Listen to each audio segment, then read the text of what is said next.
So I did a impromptu question yesterday, and it was just like, what are the things that you're struggling with creating content for your business? So if you don't know me, I'm Maurice A. Davis, and I'm going to be the one showing you a simple way that you can never run out of content ideas, and it won't cost you any money, right? So if you stick with me to the end, I'll give you a copy of the tool that I use, so you don't have to go back and recreate it. But if for some reason you got to jump out, I understand. You can always make your own. So one of the reasons why I have noticed small business owners, businesses struggle to create content has more to do with this, with the fact of trying to do the process all at the same time. Okay. And what I mean by that is it is challenging to step into a post or situation and try to come up with the idea, the general concept. It's challenge then to create the content, and then to edit the content. And so the best way to do this is to break it up into pieces. And so the what I'm going to show you today is how you can never run of the idea portion. And then in future videos, if people are interested, I will show how I go about creating the content pieces so that I don't have to spend a ton of time and energy doing that. If that's something you want to hear, do me a favor, drop a one in the comments so that I know to add that to my list. And you'll see what list I'm talking about here in just a second. So interestingly enough, as we are working, I am going and working on another piece of content so that I can be as effective as possible and follow the same things that I'm talking about with you. So, all right. Good morning. Good morning. Absolutely. I'm always happy to share. Nice to see you. I love the content you're putting up, lady. I've been stalking you a bit. So I appreciate you sharing your journey. Making me be like, I gotta make some changes in my life. So all right. So without further ado, let's jump into it. How do I make sure I never run out of content ideas? So I'm gonna share with you what is um commonly called a content idea hub or a content hub. Mine, I'm going to show you mine, and then I'll let you see some stuff that I have that's a little different. I took out of this tool because I didn't want you to have it and be overwhelmed by all the stuff because all the stuff's not needed, right? This is it. This is the tool that I use to to keep my ideas uh and keep them flowing. So many of us have ideas throughout the day, throughout life. We're in situations where they come up, but the issue is you're not capturing them. And part of the reason why you're not capturing them is that you don't have a place to put them, a consistent place to put them. You might jot something down on a piece of paper one time, and then you might throw something into your notepad on your phone another time, and then you'll put something on a sticky note another time, and you're like, I'm going to come back to that. But the truth is, because you don't have a centralized place for information, it makes it difficult for you to follow up.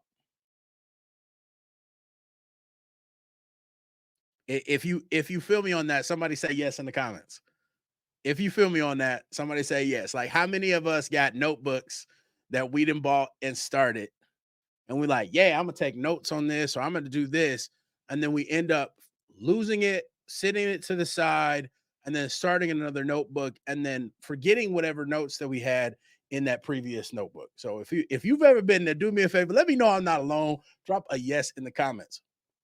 The best way full notes and quotes, right? Like, so the best way that I have found to do this, and some of us are not digital people, I get it, but I have found that using something simple like a Google Sheet is the best way. And let me tell you why.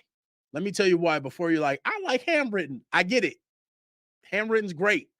You can use handwritten and then put it into your digital repository. The problem is with a handwritten is that you have to have it everywhere you go. You have to remember to bring it everywhere you go.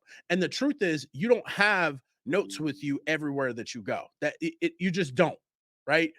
I know for me, if I'm in a conference and I go to the bathroom, I'm not taking my notes with me.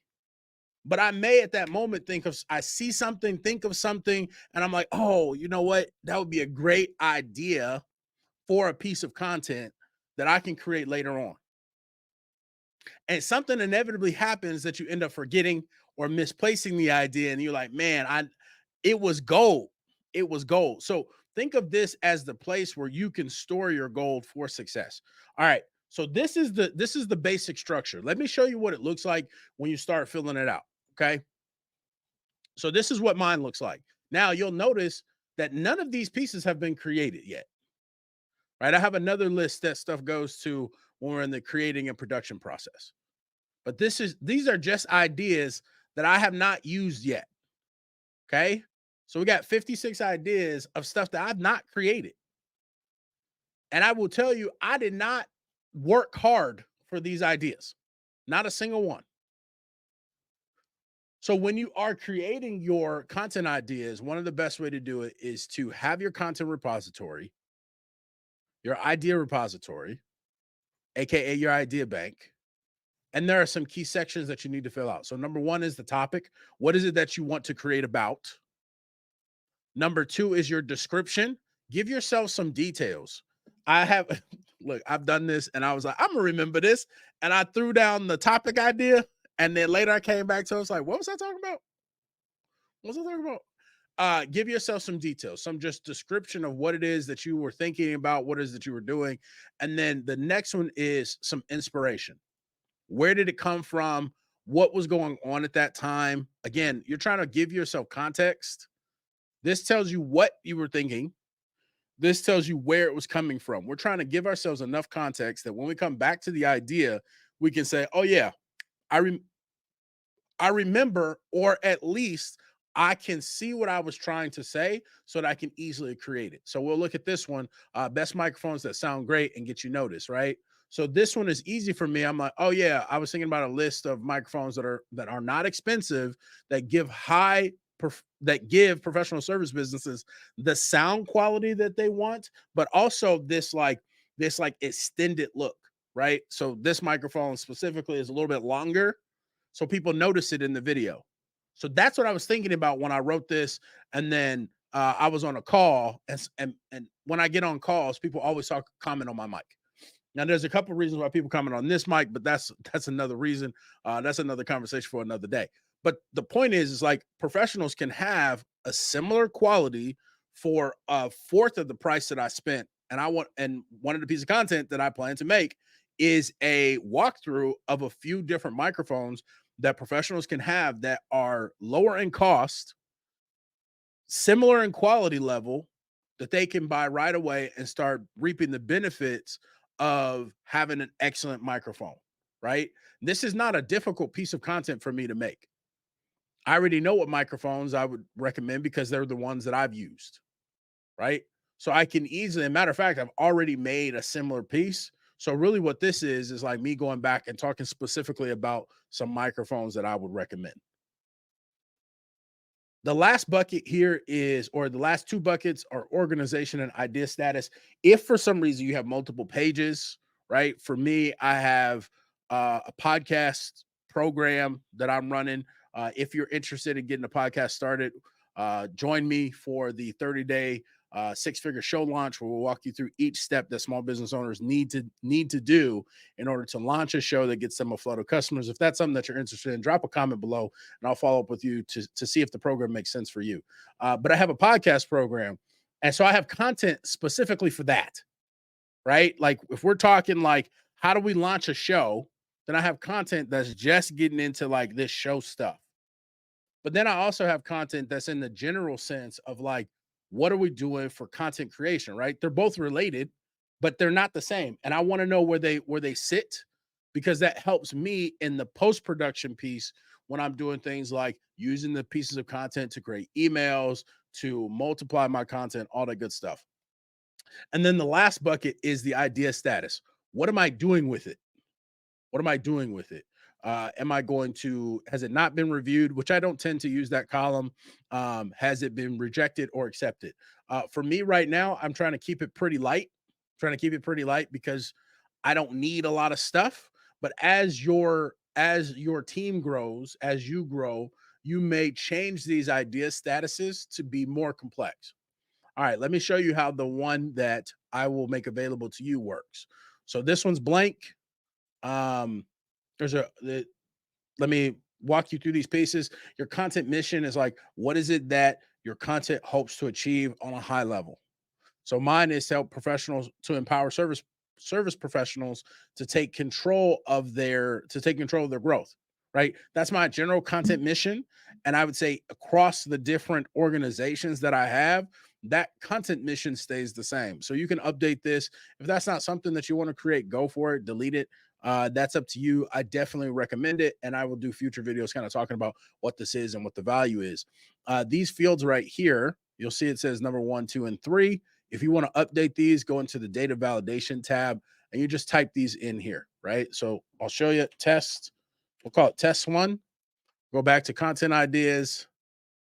And what we'll see is it changed to test 1. So you can go in here, you can change them, as many of them as you want. Um, and then finally, same thing with idea status. There it is. Here it is in your data validation tab. Bang, bang, bang. I'm going to delete these for you. And then in the last tab, I have a place for some content tools. I promised at the beginning of this, I was going to show you, or in the in the context, I said I was going to show you some juicy places where you can find some good content ideas. Listen, while I believe that keeping this idea bank is going to give you enough content ideas once you get rolling, getting started sometimes can be a struggle, right? You might need content ideas in the next day or two, and this waiting for inspiration to spark might not work for you for right now. So here are 5 places, 6 places you can go right now, and you can find great content ideas just by looking for questions that people are asking. Some of the best content comes from you asking questions and consuming information from other people and realizing that you have a different take on their perspective. Okay. So those would be my ways and how I go about making sure that I create an endless stream of content. Matter of fact, this live, as I said when I jumped on, was a sparked from a question that I asked on Facebook. And so there are tons of ways that you can continue to generate content ideas. What I'm going to tell you is the more practice you get at looking for ideas or looking to capture the uh what do I call them, sparks, my random sparks of genius, right? The more practice you get at capturing your random sparks of genius, it will be easier for you to be successful.